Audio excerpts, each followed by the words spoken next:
আসসালামু আলাইকুম, সবাইকে জুম্মা মোবারক। আজকে শুক্রবার, ছুটির দিন। কিছু সিম্পল খাবার দাবার রান্না করব আজকে সবার পছন্দের, এবং সাথে টুকিটাকি কাজ নিয়ে আজকের একটি ছোট ব্লগ নিয়ে হাজির হলাম। অবশ্যই সাথে থাকবেন এবং পুরো ভিডিওটি দেখবেন। ছুটির দিনে আসলে হয় কি, ফজরের নামাজ পড়ে আবার ঘুমিয়ে থাকি, তো সকালে নাস্তা একটু দেরিতেই করা হয়।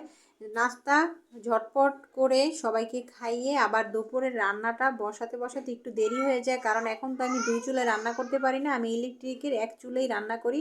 তো আমি রান্না বান্না গুছিয়ে নিচ্ছি, আর আমার আম্মা আমার জন্য জামাটা সেলাই করতেছে মেশিনে। তো আমি এদিকে পোলাওটা বসিয়ে দিলাম। একটু কালারফুল দেখানোর জন্য আমি গাজর আর পেঁয়াজ কলি দিয়ে দিয়েছি পোলাওর চালের সাথে। তো পোলাওটা আসলে একটু কালারফুল দেখা যাবে সেই জন্য। যেহেতু শুক্রবার ছুটির দিন, আবার আমার আম্মা বাসায় মেহমান, তো আমি ভেবে নিয়েছিলাম পোলাওর সাথে রোস্ট করব, ঝাল মাংস করব, মাছ রান্না করব। তো আসলে সময়ের এত স্বল্পতা, সবাই নামাজ পড়তে গিয়েছে, এখন নামাজ পড়ে আসতে আসতে এত আইটেম আসলে এক চুলায় করা সম্ভব না। তাই আমার মা মেশিন থেকে উঠে আমাকে তাড়াতাড়ি গুছিয়ে দিচ্ছে বাকি কাজগুলো, আর আমি দ্রুত রান্না করা শুরু করে দিলাম। তারপরে ঝটপট ভেবে নিলাম যে কি করা যায়। আপনাদের ভাইয়া গরুর মাংস নতুন আলু দিয়ে একটু ঝোলঝোল খেতে চেয়েছে, তো আমি ঝটপট করে পোলাও আর গরুর মাংস নতুন আলু দিয়ে একটু ঝোলঝোল রান্না করেছি।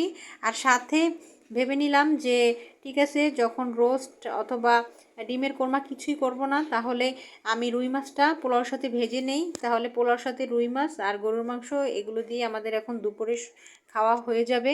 তো দ্রুত, তাও আমার লেট হয়ে গিয়েছে। আমার মাথায় তো টেনশন যে কখন আপনাদের ভাইয়া চলে আসবে নামাজ পড়ে। আমার মা আমার বাসার মেহমান, বাট আমার মার জন্য পোলাও রোস্ট রান্না করলে এগুলো একদমই খেতে চায় না। তার পছন্দ সাদা ভাত, সাদা ভাতের সাথে ভাজি, ভর্তা, শাক সবজি এবং তার পছন্দের কিছু কিছু মাছ, তাহলে সে খুব ভালো খায়। কিন্তু পোলাও, রোস্ট, মাংস এগুলো একদমই তার পছন্দ না, সে বেশি একটা খেতে চায় না।